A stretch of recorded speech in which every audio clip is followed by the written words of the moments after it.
الحمدللہ رب العالمین الصلاۃ والسلام علی رسول اللہ صلی اللہ علیہ وسلم رب اشرح لی صدری ویسر لی امری واحلل عقدۃ من لسانی یفقہوا قولی سبحانک لا علم لنا الا ما علمتنا انک انت العلیم الحکیم رب زدنا علما ان الخیر الحدیث کتاب اللہ وخیر الہدی ہدی محمد صلی اللہ علیہ وسلم۔ آج ہم پڑھیں گے کہ اللہ تعالیٰ نے زمین پہ جو اپنی نشانیاں پیدا کی ہیں اس کے بارے میں، اور اس کے ذریعے اللہ یہ بتاتا ہے ہدایت کا راستہ کیا ہے۔ ٹھیک ہے، انشاءاللہ یہ تفصیل پڑھیں گے۔ سورہ زمر ہماری چل رہی ہے اور ہم نے اپنی کل کی کلاس میں پڑھا تھا کہ جو لوگ اپنے رب سے ڈرتے ہیں ان کے لیے بالا خانے ہیں۔ اس کی پوری تفصیل ہم نے پڑھ لی تھی، جن کے نیچے نہریں چلتی ہوں گی۔ یہ اللہ کا وعدہ ہے اور اللہ تعالیٰ اپنے وعدے کے خلاف نہیں کرتا۔ آگے چلتے ہیں انشاءاللہ۔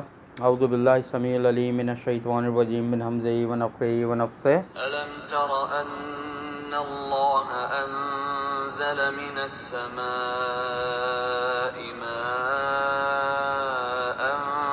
فسلكه ينابيع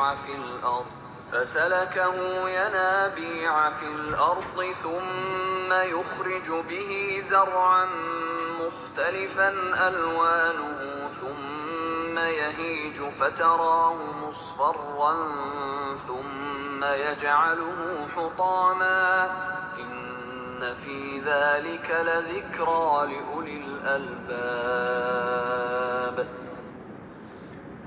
اب اللہ تعالیٰ فرما رہے ہیں کہ نہیں آپ نے دیکھا کہ بے شک اللہ ہی نے نازل کیا آسمان سے پانی، پھر اس نے داخل کیا اس کو زمین کے چشموں میں، پھر وہ نکالتا ہے اس کے ذریعے سے کھیتی، جبکہ مختلف ہوتے ہیں اس کے رنگ، پھر وہ خشک ہو جاتے ہیں، پھر آپ دیکھتے ہیں اس کو زرد شدہ، پھر وہ کر دیتا ہے اس کو ریزہ ریزہ۔ بلا شبہ اس میں البتہ نصیحت ہے اہل عقل کے لیے یا عقل والوں کے لیے۔ اللہ نے ایک دنیاوی سیدھی سیدھی مثال بیان کی ہے جو نظر آ سکتی ہے۔ دیکھو اللہ کا تھوڑا سا اس میں کلام کا انداز چیک کرو۔ ایک چیز اللہ نے چھپا کے رکھی، اپنی ذات کو، جنت کو، جہنم کو، عذاب کو، ہر چیز یہ چھپا کے رکھ دی، اور ایک چیز ظاہر کر دی، دنیا کی چیزیں جو ہیں۔ اب اللہ تعالیٰ نے جو چھپا کے رکھی ہے اس پہ ایمان لانے کا کہا ہے، اور جو ظاہر کر دی ہیں وہ نشانیوں کے طور پہ بتائیے، دیکھو یہ ایسا، یہ ایسا، یہ ایسا، یہ ایسا، یہ ایسا، تو اس پہ ایمان لاؤ۔ کتنی شاندار بات اللہ نے کری۔ ایک استاد جیسے بچے کو اسکول میں سمجھاتا ہے نا، چھوٹے سے بچے کو اللہ تعالیٰ نے پورا ایسے سمجھایا قرآن میں، وَلَقَدْ يَسَّرْنَا الْقُرْآنَ، اور ہم نے قرآن سمجھنے کے لیے آسان کر دیا ہے۔ فَهَلْ مِن مُدَّكِّرٍ، تو کوئی ہے سوچنے سمجھنے والا کہ اللہ نے کتنا آسان کر دیا۔ تو آپ نے نہیں دیکھا کیا کہ اللہ نے آسمان سے پانی برسایا، پھر اس نے داخل کیا اس کو زمین کے چشموں میں، پانی برسا، زمین میں نالیاں بن گئی، چشمے جاری ہو گئے، پھر اس سے کھیتی سیراب ہوئی۔ آگے چلا کھیتی کی طرف، جو کھیتی سیراب ہوئی مختلف رنگ کی، کہیں بیگن نکل رہا ہے، کہیں کدو، کہیں آم، کہیں سبزی، کہیں مختلف فروٹ پھل، مختلف اناج، گنے کی فصل، پیاز کی فصل، کتنی طرح کی کھیتیاں نکلنا شروع ہو گئیں۔ اس کے بعد پھر وہ خشک ہونا شروع ہو جاتی ہیں۔ ایک پیڑ بڑا ہوتا ہے، اس کے بعد اس کے پتے آہستہ آہستہ آہستہ خشک ہو جاتے ہیں، اس کے بعد پتجھڑ کا موسم آتا ہے تو زرد پڑ جاتے ہیں، پیلے پتے، پھر وہ کر دیتا ہے اس کو ریزہ ریزہ، پھر اللہ تعالیٰ اس کو ریزہ ریزہ کر کے ختم کر دیتا ہے۔ ایک ٹائم مدت دیا نا، پورا انسانوں کے فائدے کا ایک سسٹم سائیکل شروع ہوا، سائیکل شروع ہونے کے بعد اللہ نے اس کو ریزہ ریزہ کر دیا، اور اس میں البتہ نصیحت ہے عقل والوں کے لیے۔ کتنی شاندار مثال بیان کی ہے کہ عقل والے یہ نصیحت دیکھتے ہیں کہ جیسے اللہ تعالیٰ یہ سائیکل ایک سسٹم نظام چلا رہا ہے، ایسے ہی انسان کی زندگی کا نظام بھی ہے کہ انسان چھوٹا ہوتا ہے، بڑا ہوتا ہے، سمجھدار ہوتا ہے، آہستہ آہستہ عقل آتی ہے، چیزوں کو آبزرو کرتا ہے، اس کے مطابق عمل کرتا ہے، یہ ایک سسٹم کے تحت چلتا ہے۔ پھر جوانی میں آتا ہے بھرپور، اس کے بعد پھر کمزوری آنے لگتی ہے، آہستہ آہستہ واپس پلٹنے لگتا ہے، اور کرتے کرتے پھر اس کے چیزیں آہستہ آہستہ کم کام کرنے لگتی ہیں، اور ایک وقت ایسا آتا ہے سب کچھ بند ہو جاتا ہے۔ وہی چیز دنیا میں بھی ایسے ہی چل رہا ہے۔ اس کو دیکھ کے ہمیں عقل سے کام لینا چاہیے کہ یہ سسٹم جب اللہ نے ایسا نظام رکھا ہے تو ہمارے ساتھ بھی یہی ہے کہ انسان بھی دنیا سے جا رہے ہیں، اور اس کو چلانے والا کون ہے؟ ایک ہی ذات ہے. خود کوئی چیز نہیں چل سکتی، خود اس کائنات کا نظام چل ہی نہیں سکتا. اگلی آیت کی طرف چلتے ہیں انشاءاللہ.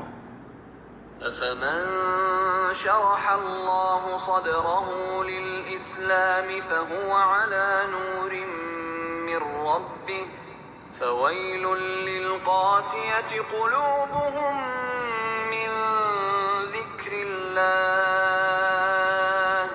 أولئك في ضلال مبين. کیا پھر وہ شخص جس کا کھول دیا اللہ نے سینہ اسلام کے لیے تو وہ روشنی پر ہے اپنے رب کی طرف سے؟ کیا وہ سخت اور تنگ دل کافر کے برابر ہو سکتا ہے؟ ہرگز بھی نہیں. اللہ نے جس کا سینہ اسلام کے لیے کھول دیا تو کیا وہ ہدایت پر ہے یا وہ گمراہی پر ہے؟ ہدایت پر ہے. نبی صلی اللہ علیہ وآلہ وسلم نے کیا فرمایا کہ اللہ جس کے ساتھ بھلائی کرنے کا ارادہ رکھتا ہے تو اس کا دل، اس کا سینہ اسلام کے لیے کھول دیتا ہے. اس کو دین کی سمجھ آنے لگتی ہے، وہ دین سیکھنے، عمل کرنے اور آگے پہنچانے لگتا ہے. اللہ جس سے محبت کرتا ہے اس کو دین کی طرف لے کر آتا ہے. اللہ جس سے محبت کرتا ہے اس کو دنیا کا مال، دنیا کا پیسہ، اولادیں، ترقی، کامیابی اور ڈگریاں، بہترین تعلیم، گھر، کاروبار نہیں دیتا. حدیث سے جو ثابت ہے کہ جس سے اللہ جس کے لیے بھلائی کا ارادہ رکھتا ہے اس کو اللہ دین کی طرف لاتا ہے.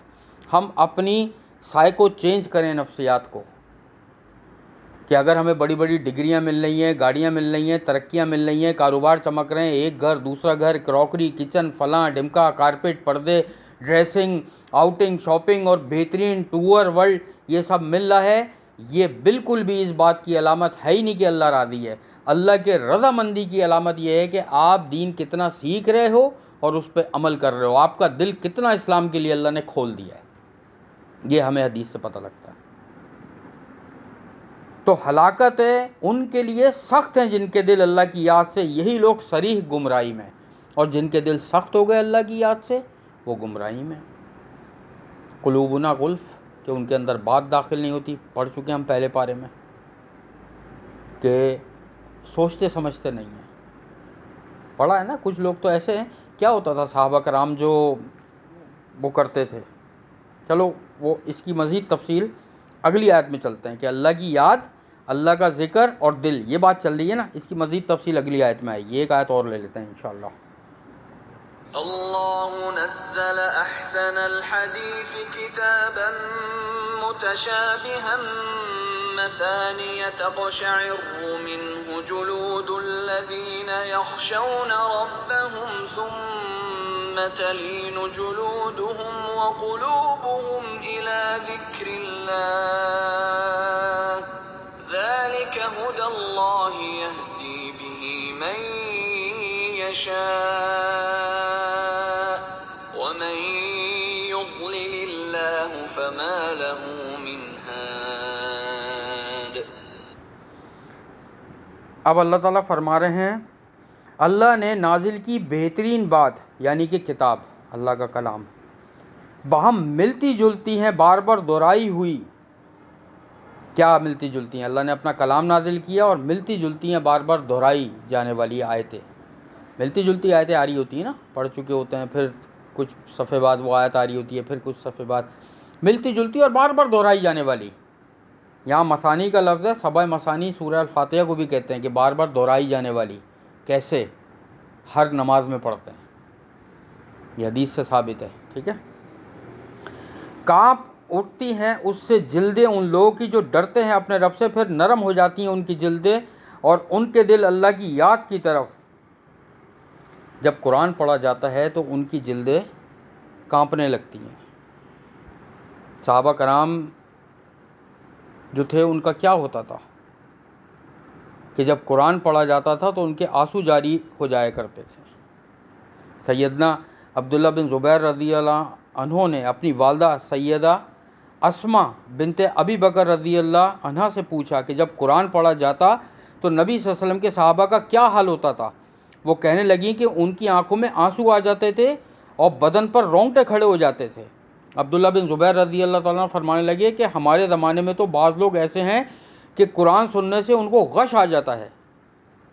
سیدہ اسما رضی اللہ تعالیٰ عنہ نے کہا اللہ کی پناہ شیطان مردود سے، اور جلدوں اور دلوں کے نرم پڑنے کا اثر یہ ہوتا ہے کہ وہ بڑی خوشدلی اور رغبت کے ساتھ اللہ کی عبادت بجا لاتے ہیں۔ یہ صحابہ کرام کا حال تھا کہ ان کے دل کانپ اٹھ جایا کرتے تھے۔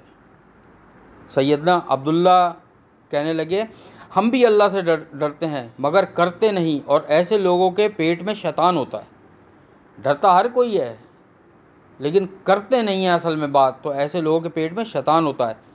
نبی صلی اللہ علیہ وسلم کے اصحاب کا یہ طریقہ نہیں تھا، اور ابن سیرین سے کسی نے پوچھا، بہت بڑے محدث گزرے ابن سیرین رحمۃ اللہ علیہ، کچھ لوگ قرآن سن کر گر جاتے ہیں، تو انہوں نے کہا ایسے لوگوں کو چھت پر اس طرح بٹھاؤ کہ وہ نیچے کی طرف دیوار کے ساتھ پاؤں لٹکائے ہوئے ہوں، پھر انہیں قرآن سناؤ، اگر وہ نیچے گر پڑیں تب وہ سچے ہیں ورنہ وہ جھوٹے اور ریاکار ہیں۔ یعنی جان بوجھ کے گر جاتے ہیں بغیر اس کے۔ اصل بات تو یہ کہ چھت پر بٹھاؤ لٹکا کر اور پھر قرآن سناؤ، اگر گر پڑیں بہت بلندی سے تو سمجھ لو کہ ان کے دل پر اثر کر رہا ہے۔ قرآن تو ایسی چیز ہے بیٹا، صحابہ کرام جب سنتے تھے نا رونے لگتے تھے، ہچکیاں بن جاتی تھیں۔ جس کو قرآن پڑھے کوئی اور جس کو سمجھ میں آ رہا ہو، تو قرآن ایسی کتاب ہے کہ دل چیر دیتا ہے۔ ایک صحابی کا ہوا تھا نا، ایک صحابی مجھے بالکل وہ حدیث کا پوری یاد نہیں آ رہی لیکن اتنا مجھے یاد آ رہا، ہمارے شیخ نے سنائی تھی یہ حدیث، کہ ایک صحابی نے قرآن سنا اور وہ رونے لگے، اور اتنا روئے کہ ان کی موت واقع ہو گئی۔ تو نبی صلی اللہ علیہ وسلم نے فرمایا کہ قرآن نے اس کے دل کے ٹکڑے ٹکڑے کر دیا۔ اللہ فرماتا ہے نا کہ جب ہم اس کو اگر ایک پہاڑ پہ نازل کر دیتے قرآن کو تو پہاڑ کو ریزہ ریزہ کر دیتا یہ قرآن۔ آج ہمارے دل جو گوشت کے لوتھڑے ہیں ان پہ اثر نہیں کرتا، بتاؤ کس کا قصور ہے؟ اس کتاب کا؟ ہرگز بھی نہیں، ہمارا اپنا۔ دنیا کی جو کالک اور دنیا کا جو میل اور دنیا کی جو گندگی ہمارے دلوں پہ سوار ہے وہ اتنی پکی ہو گئی ہے کہ اس پہ یہ شہد جیسا شفاف قرآن اثر نہیں کر پا رہا، اور اس کا حل ہے استغفار۔ تو ان کی جلدیں اور ان کے دل اللہ کی یاد کی طرف ہوتے ہیں کہ اتنا اثر کرتا ہے قرآن۔ یہی ہے اللہ کی ہدایت، اور وہ ہدایت دیتا ہے اس کے ذریعے سے جسے وہ چاہتا ہے، اور جسے گمراہ کر دے اللہ تو نہیں ہے اسے کوئی بھی ہدایت دینے والا۔ اللہ جسے چاہے ہدایت دے، جسے چاہے اللہ گمراہ کر دے۔ بات ساری یہ اللہ تعالیٰ نے تو وعدے کر دیا قرآن میں۔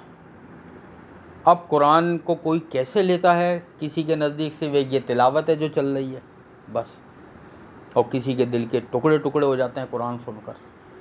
قرآن کو کوئی کیسے لیتا ہے یہ اپنے اپنے دل کے بارے میں اللہ ہر انسان سوچے کہ اس کا دل کتنا زیادہ قرآن اور اللہ کی طرف مائل ہے، اللہ کے ذکر کی طرف۔ بہترین ذکر اللہ کا قرآن میں موجود ہے۔ یہ الحمدللہ ہماری آج کی تفسیر ہوئی۔ اب انشاءاللہ ہم اپنی احادیث شروع کرتے ہیں، 2-3 احادیث ہم لے لیتے ہیں انشاءاللہ۔ بلوغ المرام جس کی ہم کتاب الجامع شروع کر رہے ہیں، اس کی ہم 3 احادیث پڑھ چکے ہیں، آگے چلتے ہیں انشاءاللہ۔ حضرت ابن مسعود رضی اللہ تعالی عنہ سے روایت ہے کہ نبی صلی اللہ علیہ وآلہ وسلم نے ارشاد فرمایا جب تم 3 ہو تو 2 آدمی تیسرے کے بغیر سرگوشی نہ کریں یہاں تک کہ تم ساتھ مل جاؤ، اس لیے کہ یہ چیز اسے غمگین اور رنجیدہ کر دے گی۔ صحیح بخاری صحیح مسلم دونوں میں موجود ہے یہ حدیث، کہ جب 3 بندے ہوں تو 2 بندے آپس میں کانا پھوسی نہ کریں تیسرے کو چھوڑ کے، وہ سوچے گا پتہ نہیں میری برائی کر رہے ہیں کیا کر رہے ہیں۔ دیکھو نبی صلی اللہ علیہ وسلم کی کتنی زبردست سنت ہے کہ منع کیا ہے کہ وہ اس کو غمزدہ کر دے گی۔ اسی طریقے سے محفل میں اگر بیٹھے ہوئے ہو، کوئی 4-6-8 لوگوں کی محفل ہے، 3-4 بندے مل کے جو کانا پھوسی کر رہے ہوتے ہیں نا، تو دوسرے بندے یہ سمجھتے ہیں کہ یار ہماری برائیاں کر رہے ہیں۔ منع کیا ہے نبی صلی اللہ علیہ وسلم نے، یہ محفل کے آداب ہیں۔ اگلی حدیث کی طرف چلتے ہیں انشاءاللہ۔ حضرت ابن عمر رضی اللہ عنہما سے روایت ہے کہ نبی صلی اللہ علیہ وآلہ وسلم نے ارشاد فرمایا، کوئی آدمی کسی کو اس کی جگہ سے اٹھا کر خود نہ بیٹھے، بلکہ اگر جگہ کی کمی ہو تو اہل مجلس سے یہ کہہ دے کہ وسیع اور کشادہ ہو جاؤ۔ صحیح بخاری صحیح مسلم دونوں میں یہ حدیث موجود ہے، عمدۃ الاحکام میں پڑھ چکے ہیں ہم یہ ساری۔ کوئی آدمی بھی کسی کو اٹھا کر اس کی جگہ پر نہ بیٹھے۔ ہوتا ہے نا، بہت سے لوگ آتے ہیں، کوئی بڑا آیا تو چھوٹے کو، یار تم ہٹو، یار تم وہاں سے، نہیں کرنا چاہیے۔ یا کسی ایک تو چھوٹے کو خود اٹھ جانا چاہیے، بڑے کی عزت کہ خود وہ اٹھ کے فوراً جگہ دے دے۔ دوسری چیز یہ کہ کوئی بڑا آیا، اب وہ آ کے کوئی نوکر بیٹھا ہوا ہے، کوئی ماسی بیٹھی ہوئی ہے، یا کچھ اور کوئی آیا ہوا ہے، کوئی غریب مسکین آیا ہوا ہے، کوئی ضرورت مند آیا ہوا ہے، سوالی آیا ہوا ہے، اس کو کہہ دیا تم مٹو ادھر بیٹھ جاؤ جا کے، غلط ہے۔ یا کوئی رشتہ داروں میں ہی چھوٹے بڑے ہیں، فرض کرو ایک بڑے میاں آ گئے، نانا خالو پھپھا کسی کے بڑے، کوئی دادا پردادا آ کے اب وہ 40 سال 50 سال کے اپنے بھانجے بھتیجے پوتوں پوتی کسی کو بھی کہتے ہیں، ظاہر ہے وہ ان کے لیے تو بچے ہی ہوئے نا، کہ تم ہٹ جاؤ یہاں سے، نہیں کہنا چاہیے۔ ہاں ان کو یہ چاہیے کہ بڑے آئے ہیں تو جگہ دے دیں عزت کے لیے، یہ احترام ہے، لیکن کوئی کسی کو اٹھا کر اس کی جگہ پر نہ بیٹھے۔ بس نبی صلی اللہ علیہ وسلم نے فرما دیا حدیث میں، ٹھیک ہے۔ کتنی اچھی بات ہے یہ محفل کی۔ ایک اور حدیث لیتے ہیں ہم انشاءاللہ۔ حضرت ابن عباس رضی اللہ عنہما سے روایت ہے کہ نبی صلی اللہ علیہ وآلہ وسلم نے ارشاد فرمایا، جب تم میں سے کوئی کھانا کھائے تو اپنا ہاتھ چاٹنے یا چٹوانے سے پہلے صاف نہ کرے۔ اگر تم میں سے جو بھی کھانا کھا لے تو کھانا کھانے کے بعد وہ ڈائریکٹ ہاتھوں کو صاف نہ کرے جب تک کہ وہ چاٹ نہ لے اس کو خود، یا کسی سے چٹوا نہ لے، بیگم بچے یا جو بھی ہو۔ یہ سنت طریقہ ہے۔ نبی صلی اللہ علیہ وسلم اماں عائشہ صدیقہ رضی اللہ تعالیٰ عنہ کے ساتھ ایک ہی پلیٹ میں کھا لیا کرتے تھے، ایک ہی بالٹی سے غسل کر لیا کرتے تھے دونوں۔ یہ ہے محبت کا ایک مثال ہمارے لیے۔ اور یہاں کھانے کی بات ہو رہی ہے کہ جب تک کہ دیکھو برکت ہوتی ہے کہ ہاتھ پہ اگر سالن یا کوئی چاول لگے ہوئے ہیں تو پہلے وہ چاٹ لو، اس کے بعد پھر آپ دھو لو، صاف کر لو، کچھ بھی کر لو، نہیں تو کسی اور سے چٹوا لو۔ یہ برکتیں ہیں، اللہ کی طرف سے ہیں یہ، اور نبی صلی اللہ علیہ وسلم کی سنت ہے۔ یہ سارے محفلوں کے آداب، کھانے پینے کے آداب، اور یہ چلتا رہے گا ہمارا انشاءاللہ کتاب الجامع، کہ نبی صلی اللہ علیہ وسلم کی روزمرہ کی سنتیں ہم انشاءاللہ 2-3 روزانہ سنیں گے۔ اور صرف سننا نہیں ہے، یہ چیزیں یاد رکھ کے اس پہ عمل شروع کرنا آہستہ آہستہ۔ اب آج ہمیں کیا چیز پتہ چلی کہ کوئی اٹھا کر نہ بیٹھے، ٹھیک ہے، اور جو محفل اگر ہے کوئی 3 بندے ہیں، 4 بندے، 5 2-3 بندے کھانا پھوسی نہ کریں کسی کی، اور کھانا کھانے کے بعد ہاتھوں کو پہلے چاٹ لیں۔ اب اس کو عمل میں لے کر آنا ہے، اب یاد رکھنا ہے یہ چیز ہے، صرف ہمیں سننا نہیں ہے، اس پہ آہستہ آہستہ عمل کرنا ہے۔ اس پہ کیا ہوگا، دیکھو دن بدن ایک دن کر کے موت قریب ہو رہی ہے ہر ایک کے، تو انسان تھوڑا تھوڑا عمل شروع کرے، پتہ چلے گا سال 2 سال 5 سال 8 سال میں وہ اس جگہ پر جا کر کھڑا ہو جائے گا کہ اچھی خاصی ماشاءاللہ سنتوں پہ عمل کر رہا ہوگا۔ تو کیا بہتر نہیں ہے کہ اللہ سے اس حال میں ملاقات کرے آدمی کے نماز پڑھتا ہوا ہو، قرآن پڑھتا ہوا ہو، نبی صلی اللہ علیہ وسلم کی سنتوں پر عمل کرتا ہو، حرام حلال کا اس کو پتہ ہو، کتنا بہترین ہوگا، دنیا بھی شاندار، آپ کی آخرت بھی۔ اللہ سے دعا ہے جو کچھ بھی پڑھا ہے ہمیں عمل کرنے کی توفیق عطا فرمائے، ہمارے گناہوں کو اللہ تعالیٰ معاف فرمائے، اور جو بھی ہم سے سمجھنے میں غلطی ہو گئی ہے اللہ سے ہم دعا کرتے ہیں کہ ہماری ان غلطیوں اور کوتاہیوں کو معاف فرمائے۔ رب انی لما انزلت الی من خیر فقیر، رب ارحمہما کما ربیانی صغیرا، اللہم انا نسألوک الہدی والتقی والعفاف والغنی، اللہم انا نسألوک الجنۃ الفردوس وقنا عذاب النار، اللہم انا نسألوک الجنۃ الفردوس وقنا عذاب النار، اللہم انا نسألوک الجنۃ الفردوس وقنا عذاب النار، ربنا تقبل منا انک انت السمیع العلیم وتب علینا انک انت التواب الرحیم، سبحان اللہ عما یصفون وسلام علی المرسلین والحمد للہ رب العالمین۔ سبحانک اللہم و بحمدک نشہد ان لا الہ الا انت نستغفرک و نتوب الیک۔ السلام علیکم ورحمۃ اللہ وبرکاتہ۔